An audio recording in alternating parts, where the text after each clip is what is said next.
ရှိတယ်ဆရာမပြောချင်တယ်ပြောကြည့်မယ်ကောင်းကောင်းနားထောင်ရမယ်နော်ဟုတ်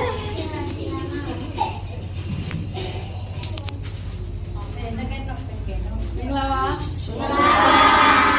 ခုပြပေါင်းလိုက်တာဒီနေ့ဘုရားကျောင်းလာရတာပင်ပန်းတယ်လို့ခံစားလားပြောလားပြောပါရဲ့ဘယ်တိုင်းလာချင်လားလာချင်ပါရဲ့ဘယ်တိုင်းမလာနိုင်တဲ့သူလက်ထောင်ပါဦးဘယ်တိုင်းမလာနိုင်တဲ့သူပို့ပြီးတော့ဆူတောင်းရမယ်နော်ဆူတောင်းရမယ်နော်ဘယ်တိုင်းလာနိုင်ဖို့ဘုရားသခင်အပတ်စဉ်အပတ်တိုင်းဆန်းဖို့တက်ချင်တယ်နော်ဘာခက်ခဲရှိလဲမလာနိုင်အောင်ဘာခက်ခဲရှိလဲကာခလားကာခခက်ခဲတာလားဆရာမတွေကလာကြည့်ရမလားမလာနိုင်အောင်ဘာခက်ခဲရှိလဲမိဘတွေကခွင့်မပြုတ်တာလား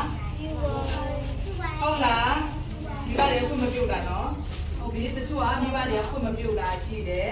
ပြီးတော့အခက်ခဲမျိုးမျိုးကြောင့်ဖျားကြောင့်မရောက်နိုင်တာရှိတယ်အဲ့ဒါကြောင့်မို့လို့